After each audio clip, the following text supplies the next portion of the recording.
வங்கக்கடல் பகுதி, தெற்கு அந்தமான் மற்றும் அதனை ஒட்டிய தென்கிழக்கு வங்கக்கடல் பகுதிகளில் ஒரு வளிமண்டல கீழடுக்கு சுழற்சி நிலவுகிறது. இதன் காரணமாக தென்கிழக்கு வங்கக்கடல் பகுதிகளில் வருகின்ற 21ஆம் தேதி வாக்கில் ஒரு காற்றழுத்த தாழ்வு பகுதி உருவாகக்கூடும். இது மேற்கு வடமேற்கு திசையில் நகர்ந்து தென்கிழக்கு வங்கக்கடல் பகுதிகளில் காற்றழுத்த தாழ்வு மண்டலமாக அதற்கடுத்த 48 மணி நேரத்தில் வலுப்பெற வாய்ப்பு உள்ளது. மழையை பொறுத்தவரை அடுத்த 7 தினங்களுக்கான எச்சரிக்கை. 19ஆம் தேதியிலிருந்து 24ஆம் தேதி வரைக்கும், அதாவது அடுத்த 6 தினங்களுக்கு தமிழகத்தில் அநேக இடங்களிலும் புதுவை மற்றும் காரைக்கால் பகுதிகளிலும் மழை பெய்யக்கூடும். 25ஆம் தேதி தமிழகத்தில் ஒரு சில இடங்களிலும் புதுவை மற்றும் காரைக்கால் பகுதிகளிலும் மழை பெய்யக்கூடும். கனமழையை பொறுத்தவரை அடுத்த 4 நாட்களுக்கு 19லிருந்து 22 அக்டோபர் வரை தமிழகத்தில் ஓரிரு இடங்களிலும் புதுவை மற்றும் காரைக்கால் பகுதிகளிலும் கனமழை பெய்ய வாய்ப்புள்ளது. முதல் மிக கனமழை எச்சரிக்கை பார்த்திங்கன்னா அதற்கடுத்த 3 நாட்கள், அதாவது 23லிருந்து 25 அக்டோபர் தமிழகத்தில் ஓரிரு இடங்களிலும் புதுவை மற்றும் காரைக்கால் பகுதிகளிலும் முதல் மிக கனமழை பெய்ய வாய்ப்புள்ளது. இது மாவட்ட வாரியாக இன்றைக்கு இந்த அடுத்த 24 மணி நேரத்திலே எந்தெந்த மாவட்டங்களில் கனமழை பெய்ய வாய்ப்பு இருக்குது அப்படின்ற ஒரு பிக்சர் இது. 11 மாவட்டங்களுக்கு நம்ம கனமழை எச்சரிக்கை இன்றைக்கு தந்திருக்கிறோம்.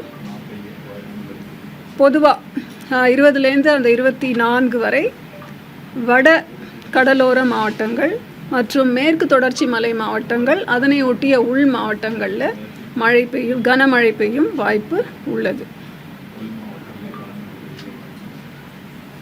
23ஆம் தேதி, அதாவது இன்றிலிருந்து 5ஆம் நாள் பார்த்திங்கன்னா ஒரு வட கடலோர மாவட்டங்கள் சென்னை, செங்கல்பட்டு, காஞ்சிபுரம், திருவள்ளூர், ராணிப்பேட், வெள்ளூருக்கு ஒரு மிக கனமழை எச்சரிக்கை கொடுத்துருக்கோம். இது அந்த லோ ப்ரெஷர் ஏரியா ஃபார்ம் ஆகிறத பொறுத்து கொஞ்சம் மாற்றம் இருக்கும். அடுத்து வரும் நாட்களில் நம்ம அப்டேட் தருவோம். அப்புறம் மீனவர்களுக்கான எச்சரிக்கை. முதலில் ஆழ்கடலில் உள்ள மீனவர்கள் 21ஆம் தேதி காலைக்குள் கரைக்கு திரும்ப வருமாறு கேட்டுக்கொள்ளப்படுகிறார்கள். அது முதலாவது வேண்டுகோள். அடுத்த 5 நாட்களுக்கு 19லிருந்து 23ஆம் தேதி அக்டோபர் எந்தெந்த பகுதிகளுக்கு செல்ல வேண்டாம் அப்படின்னா, தமிழக கடலோர பகுதிகள், மன்னார் வளைகுடா மற்றும் குமரிக்கடல் பகுதிகள், தெற்கு மற்றும் மத்திய வங்கக்கடல் பகுதிகள், அப்புறம் அரபிக்கடலில் கேரள கர்நாடக கடலோர பகுதிகள், லட்சத்தீவு மாலத்தீவு பகுதிகள், தெற்கு மற்றும் மத்திய அரபிக்கடல் பகுதிகள். இந்த பகுதிகளுக்கு மீனவர்கள் செல்ல வேண்டாம் என்று அறிவுறுத்தப்படுகிறார்கள்.